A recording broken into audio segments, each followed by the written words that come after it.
पहले बात करेंगे बिहार की, जहां चुनावी माहौल में एसआईआर को लेकर खूब बवाल मचा हुआ है। तो दूसरी तरफ आज केंद्रीय गृह मंत्री अमित शाह बिहार पहुंच रहे हैं। अब से कुछ ही देर में अमित शाह बिहार के सीतामढ़ी पहुंचेंगे। पुनौरा धाम में मां जानकी मंदिर का शिलान्यास करेंगे। इस दौरान बिहार के मुख्यमंत्री नीतीश कुमार मौजूद रहेंगे। ये मंदिर 882 करोड़ रुपए से ज्यादा की लागत से बनेगा। मंदिर की शिलान्यास की टाइमिंग पर विपक्ष सवाल उठा रहा है। वहीं सरकार का कहना है कि आज हर बिहारी का सपना पूरा होने जा रहा है।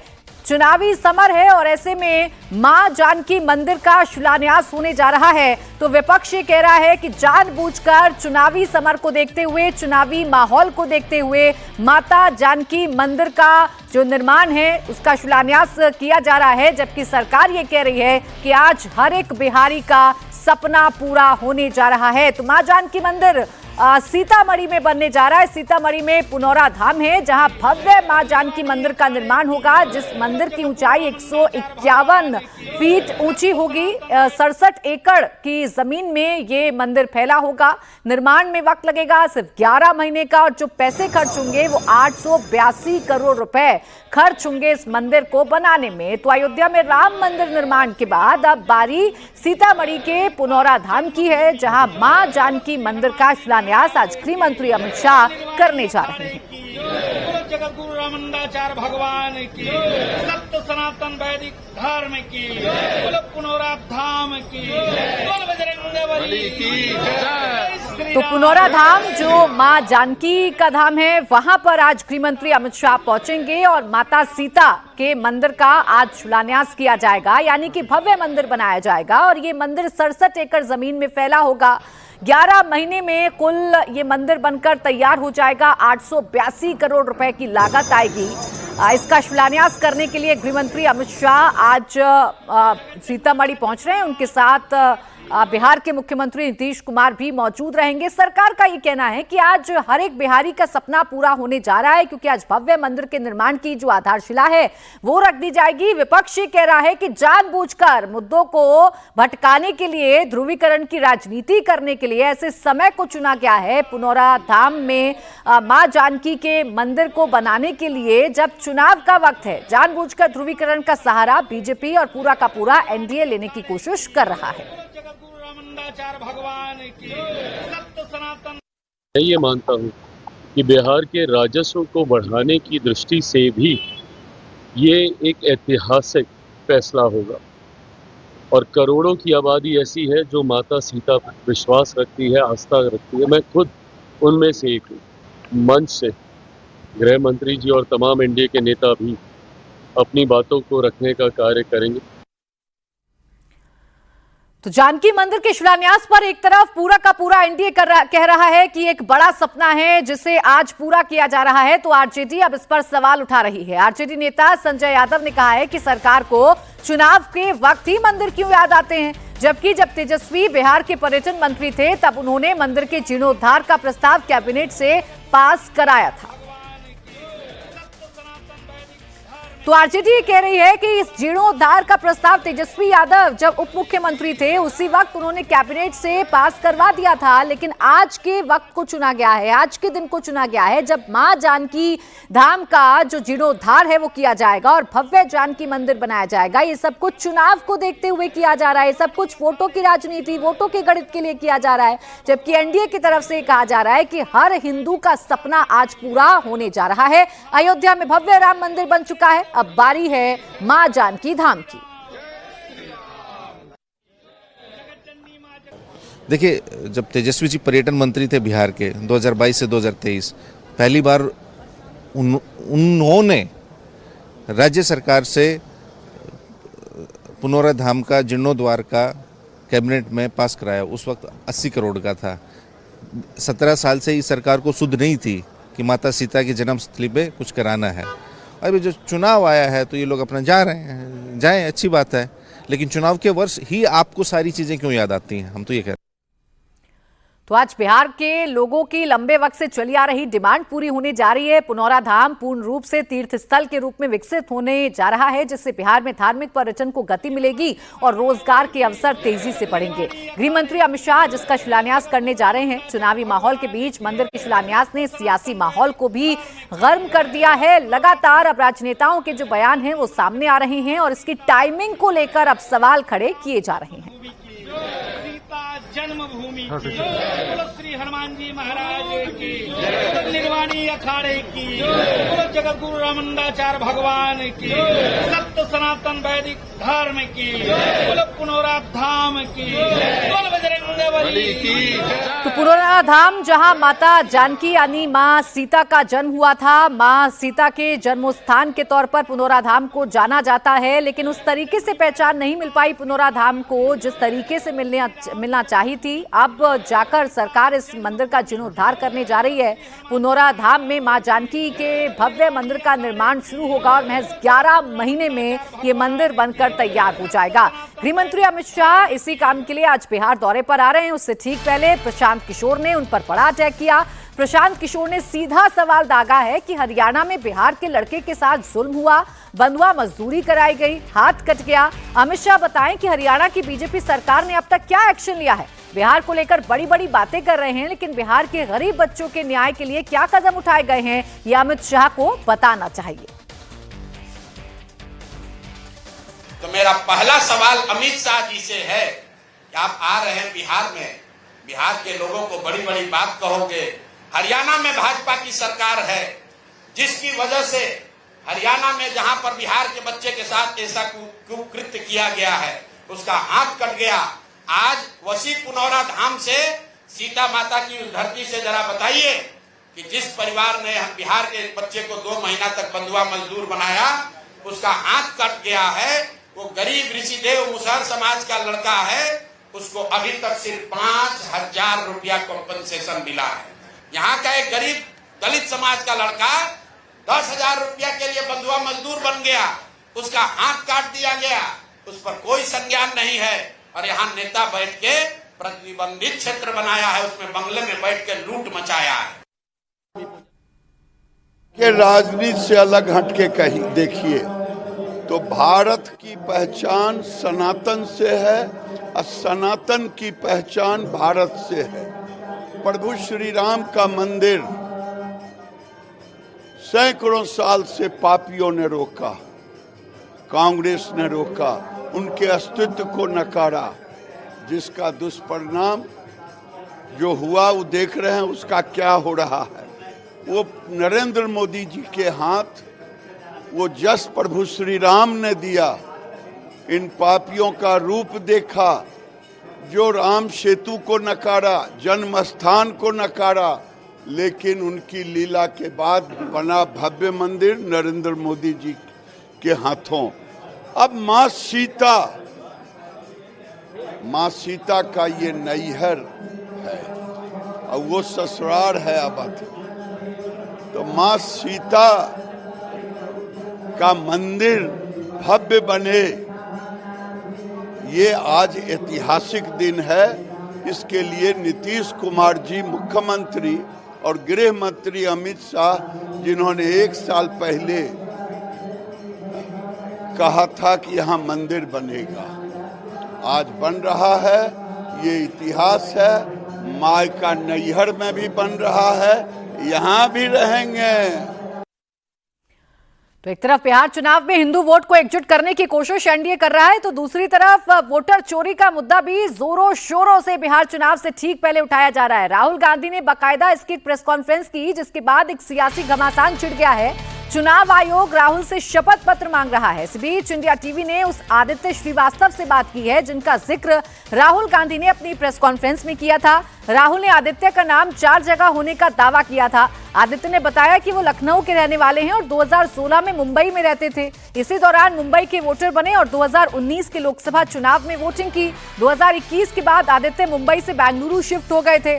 बड़ी बात है कि आदित्य ने खुद ही इसी वेबसाइट पर अपनी डिटेल अपडेट की थी। आदित्य ने कहा कि राहुल को उनकी पर्सनल डिटेल शेयर नहीं करनी चाहिए थी।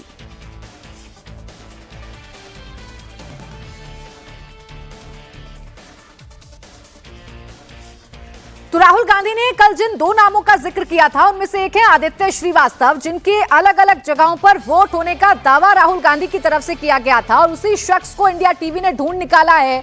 आदित्य श्रीवास्तव ये कह रहे हैं कि वो लखनऊ के रहने वाले हैं, लेकिन मुंबई चले गए थे, मुंबई में नौकरी करते थे, वहां उनकी वोट बनी और उन्होंने वोट कास्ट किया, लेकिन इसके बाद वो अपनी नौकरी के सिलसिले में बेंगलुरु शिफ्ट हो गए। आदित्य श्रीवास्तव का सीधे तौर पर यह कहना है कि उनकी पर्सनल डिटेल को शेयर नहीं करना चाहिए था राहुल गांधी को। दिनेश मौर्य सहयोगी मेरे साथ इस वक्त जुड़ गए ज्यादा जानकारी के साथ। दिनेश, जरा बताइए विस्तार से, बड़ा चर्चा हुई इस नाम की और राहुल गांधी ने आदित्य श्रीवास्तव को आधार बनाकर ये बताया कि देखिए कैसे एक शख्स 4 जगहों पर वोट कर रहा है। अब इस पर क्या आदित्य श्रीवास्तव का कहना है? देखिए, आदित्य श्रीवास्तव से जो हमारी बातचीत हुई उसमें उनका साफ तौर पे कहना था कि राहुल गांधी ने जो दावे किए गए हैं वो टेक्निकली बुरी तरह से एकदम गलत है, क्योंकि इन्वेस्टिगेशन में उनकी टीम ने संभवतः जो पुराने रिकॉर्ड्स है, जो पुराने वोटर लिस्ट है, उसको इस बार की लिस्ट के साथ मैच करने का प्रयास किया था। लखनऊ में शुरुआती दिनों में वो लखनऊ में रहते थे, लेकिन जैसे उनकी नौकरी मुंबई में लगी वो 2016 में मुंबई में आ गए और मुंबई में आने के बाद उन्होंने बाकायदा एक जागरूक मतदाता होने के नाते उन्होंने अपने लखनऊ के एड्रेस के बजाय, अब चूंकि वो मुंबई में रहने लगे तो यहाँ का एड्रेस उन्होंने अपडेट किया और इस एड्रेस को अपडेट करने के बाद सन 2019 में जो लोकसभा चुनाव हुए थे सिर्फ उसमें उन्होंने मुंबई में रहते वक्त मतदान किया था और उसके बाद महाराष्ट्र में उन्होंने कभी भी मतदान नहीं किया। कोविड के दौरान 2021 में उनकी नौकरी बेंगलुरु में लगी, वो बेंगलुरु शिफ्ट हो गए और वहां पर भी जाने के बाद उन्होंने अपना चुनाव आयोग की वेबसाइट पर गए और अपनी उनकी जो उनका नया एड्रेस है उस नए एड्रेस को अपडेट किया और उसके बाद वो कर्नाटक में भी एक बार मतदान कर चुके हैं। राहुल गांधी जो दावा कर रहे हैं कि एक ही शख्स 4 जगहों पर मतदान कर रहा है, तो इसको लेकर आदित्य का साफ कहना है ये सरासर झूठ है। मैंने कभी भी अपने जीवन में एक समय कई राज्यों में मतदान नहीं किया। जिन 3 जगहों का जिक्र किया गया है वो जरूर उन्होंने वहां पर वोटर आईडी बनाया था, लेकिन जैसे उनके एड्रेस शिफ्ट होते गए उन्होंने अपना जो मतदान एड्रेस था वो भी उन्होंने अपडेट किया। उस समय उन्हें ये लगा कि अगर मान लीजिए वो लखनऊ से मुंबई शिफ्ट हो रहे हैं, अपना एड्रेस जब वो चेंज करें तो उनके मुताबिक उनका वो जो नया अपडेटेड एड्रेस है, पुराना एड्रेस चुनाव आयोग की वेबसाइट से निकल जाता होगा, ये उन्हें लगा था। अब राहुल गांधी की टीम ने जो 6 महीने तक रिसर्च किया, तो क्या यह संभावना है कि इस बार की जो मतदाता सूची है, चाहे मान लीजिए कर्नाटक की मतदाता सूची है, उसको उनकी टीम ने 2019 महाराष्ट्र में जो मतदान हुआ था उसके रिकॉर्ड से मैच करने का प्रयास किया। एक ये, दूसरा उन्होंने यह भी कहा कि जिस तरह के आरोप लगाए गए, कल जब राहुल गांधी ने उनके नाम का जिक्र किया तब उन्हें काफी ज्यादा दुख हुआ। उनका कहना था कि कम से कम उनकी जो निजी जानकारी थी उसे सार्वजनिक नहीं करनी। ठीक है दिनेश, इससे ये बात तो साफ हो जाती है कि आदित्य श्रीवास्तव जो लखनऊ के रहने वाले हैं, मुंबई में नौकरी के सिलसिले में शिफ्ट होते हैं, वहां पर अपनी वोट बनवाते हैं और खुद ही अपनी सारी जानकारी ईसी की वेबसाइट पर शेयर करते हैं, अपना एड्रेस बदलवाते हैं और जहां जहां जाते हैं वहां उनका नया वोट बनता है। पीते राज्य से उसका कोई मतलब नहीं रह जाता। तो किसी फ्रॉड की बात जो कर रहे थे राहुल गांधी, ऐसा तो आदित्य श्रीवास्तव फिलहाल इनकार कर रहे हैं। शुक्रिया आपका दिनेश तमाम जानकारी के लिए। तो राहुल गांधी बड़े एग्रेसिव है और राहुल गांधी एग्रेसिव होकर पूरे के पूरे सिस्टम पर सवाल खड़े कर रहे हैं। वो सीधे तौर पर ये कह रहे हैं कि चुनाव आयोग जो है वो चोरी कर रहा है, चुनाव आयोग वोटर की चोरी कर रहा है, वोट की चोरी कर रहा है और ये सब कुछ बीजेपी के साथ मिलीभगत को लेकर हो रहा है, यानी बीजेपी के साथ मिलकर चुनाव आयोग ये खेल कर रहा है, ये राहुल गांधी कह रहे हैं। कल उन्होंने 1 घंटा 22 मिनट की एक प्रेस कॉन्फ्रेंस की। कर्नाटक के चुनाव को आधार बनाकर राहुल गांधी ने यह बताया कि कर्नाटक में जितनी सीटें हम जीतने वाले थे, हमारा जो आंकलन था, जब उतनी सीटें हमने नहीं जीती तो हमने एक रिसर्च किया, हमने अपने कार्यकर्ताओं से कहा कि जाकर देखा जाए कि कहां पर कितने वोटर्स के साथ जो है वो खिलवाड़ किया गया है। लेकिन जो उनकी टीम ने पाया वो ये कि ऐसे कई सारे वोटर्स हैं जो अलग अलग राज्यों में रहते हैं और कई जगहों पर वोट करते हैं। ये खुलासा राहुल गांधी की तरफ से किया गया था। दिनेश लगातार मेरे साथ बने हुए हैं। दिनेश, जब आदित्य से आपकी बातचीत हुई, तो क्या आदित्य ने यह बताया कि जब वो मुंबई में वोट कर रहे थे तो उनका वोट लखनऊ से कटा था कि नहीं कटा था, या मुंबई से जब वो बेंगलुरु शिफ्ट हुए थे, बेंगलुरु में नया एड्रेस उन्होंने अपडेट करवाया था, तो क्या मुंबई से उनका वोट कटा था या नहीं कटा था? देखिए, उनका ये कहना है कि चूंकि वो खुद चुनाव आयोग की वेबसाइट पर जाकर खुद अपडेट कर रहे, तो उन्हें ये लगा कि ऑटोमेटिकली, क्योंकि अब चूंकि सब कुछ ऑनलाइन हो गया और जब उनका एपिक नंबर चेंज नहीं हो रहा। देखिए, हमें गौर करना होगा, वो भी यही बात कह रही थी, अगर फर्जी मतदान कर रहा हूँ तो मेरा एपिक नंबर भी चेंज होना चाहिए, लेकिन उनका एपिक नंबर जो है वो सही था। साथ ही में जब वो एक के बाद दूसरे एड्रेस बदल रहे थे काम के सिलसिले में, जब वो शहर बदल रहे थे, तो उन्हें लग रहा था कि शायद ऑटोमेटिकली अपडेट हो रहा होगा।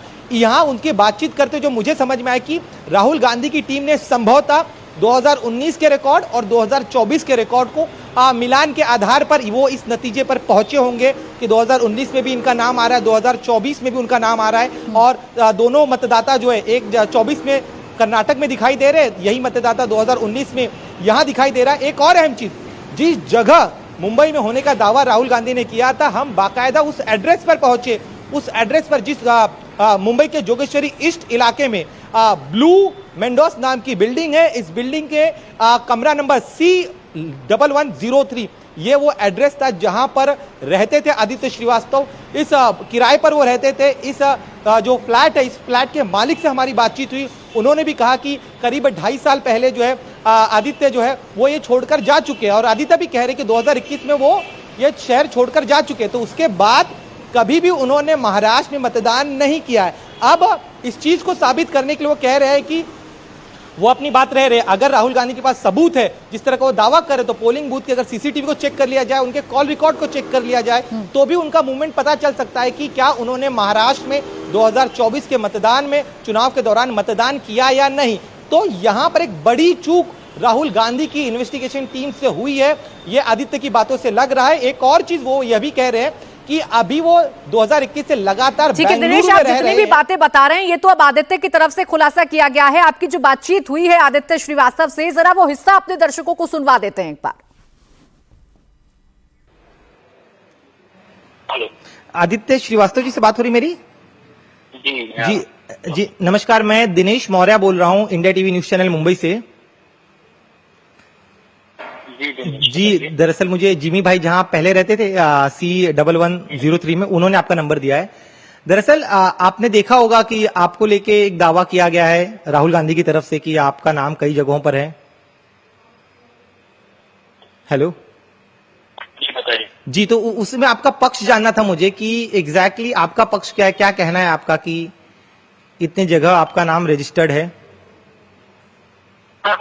सर मैं ओरिजिनली मैं लखनऊ से हूँ। कहाँ पे, माफ कीजिए? लखनऊ से हूँ मैं ओरिजिनली। अच्छा, ओके। तो जब 20 साल का था तो मेरे पेरेंट्स का घर वहीं पे लखनऊ में ही है जी। वहाँ पे मैंने अपना वोटर आई कार्ड मैंने बनवाया था जी। 2009 में, राइट, सन 2009 में जब मैं 21 साल का था तो उस समय मैं बॉम्बे में जी। तो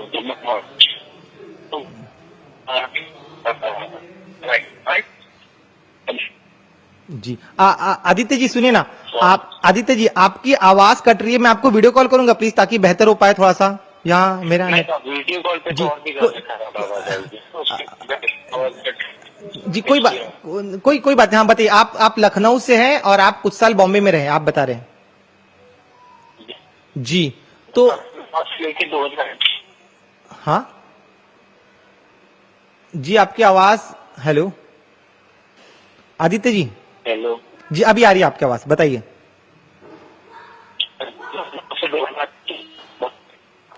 माफ कीजिए, लखनऊ का वोटर आई कार्ड मैंने बॉम्बे ट्रांसफर करवाया था। अच्छा, लखनऊ का वोटर कार्ड आपने बॉम्बे ट्रांसफर करवाया, ये कब की बात होगी तो मेरे अंदाजन? 2016, 17, 18, 2017, 2018 में हो सकता है चेंज कराया होगा। ठीक है, 2017 या 2018 में। जी ठीक है, तो इसीलिए अगर आप देखेंगे जो भी वो रिपोर्ट कर रहे हैं, मेरा voter I card number same है जी। तो ऑनलाइन जो फॉर्म है उसके थ्रू मैंने ट्रांसफर करवाया था अपना वोटर आई कार्ड जी। फिर उसके बाद में 2021 में मैं बॉम्बे छोड़ के मैं बैंगलोर आ गया जी, और अभी मैं बैंगलोर में रह रहा हूँ। तो मैंने फिर से मैंने उनकी वेबसाइट पे जाके अपना आई कार्ड बॉम्बे से बैंगलोर में ट्रांसफर किया। अच्छा, तो क्या इस दौरान कभी आपने जब बॉम्बे छोड़ा उसके बाद क्या आप कभी मुंबई में मतदान करने के लिए आए? नहीं, मैं नहीं आ रहा हूँ। अच्छा, तो ये जो रिकॉर्ड दिखा रहे थे, क्या पुराने रिकॉर्ड आमतौर पे कैसे आप अपना नाम हटा लेते हैं तो फिर रिकॉर्ड से भी हट जाता है, फिर भी आपका नाम 4 जगह दिखाई दे रहा है, यूपी में, बैंगलोर का?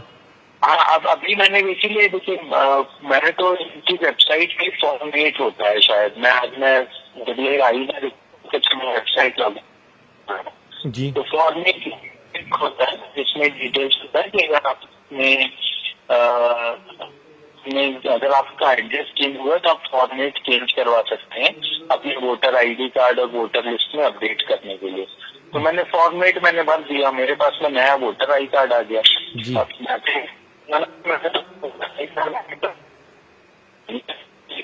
मैंने नया आई कार्ड तो मैंने लिया नहीं है कोई। जी मैंने तो सेम वोटर आई कार्ड मैंने ट्रांसफर करवाया। जी मैंने अभी जाके अगर मैं वोटर्स और टीसीआर वाली वेबसाइट पे अपने डिटेल्स में केवल एक ही डेटा आता है मेरा।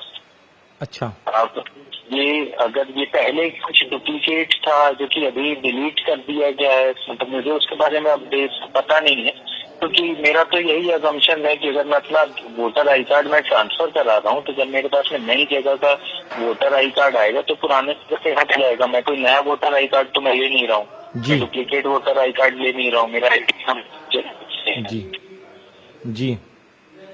तो कल जब आपने देखा आपका नाम तो फिर आपके पहली क्या रिएक्शन थी, क्योंकि कहा जा रहा है कि आप जो है कई जगह रजिस्टर्ड है, आपने वोट्स किए हैं, उन दावों पर आप क्या कहेंगे? इसमें मेरा रिएक्शन है,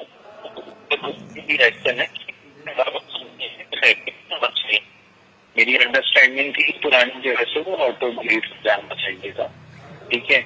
अच्छा। मैंने प्रेस कॉन्फ्रेंस के बाद में मैंने चेक भी किया उसके बाद में कि अच्छा। क्या कहते हैं कि मेरा अगर पर्टिकुलर जगह नाम आ रहा है क्या अभी भी वोटर लिस्ट में, तो मैंने चेक किया मेरा नाम अभी तो केवल बैंगलोर में ही है।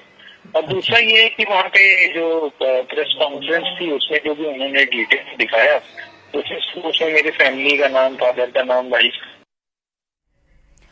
तो वो आदित्य श्रीवास्तव जिनका नाम लेकर राहुल गांधी ने एक बहुत बड़ा नैरेटिव चलाने की कोशिश की थी, ये कहा था कि वोट चोरी किया गया है, वही आदित्य श्रीवास्तव को इंडिया टीवी ने खोज निकाला है जो सीधे तौर पर बता रहे हैं कि मैं लखनऊ का रहने वाला हूं, मुंबई में नौकरी लगती है, 2016-17 के बीच में मैं अपना वोट ट्रांसफर करवा लेता हूं और जब मुंबई में नौकरी चली जाती है, बेंगलुरु शिफ्ट होता हूं तो बेंगलुरु में भी मैं अपना वोट ट्रांसफर करवाता हूं। मैंने कोई नया वोटर कार्ड नहीं बनवाया है, मैंने हर बार अपना वोट ट्रांसफर करवाया है और इसका सबूत यह है कि एपिक नंबर 1 ही है। एपिक नंबर 1 होने का मतलब यह है कि कोई भी फ्रॉड नहीं किया गया है। तो ये है वो दावे जो राहुल गांधी करते हैं और उन दावों की पोल खुद आदित्य श्रीवास्तव खोल रहे हैं।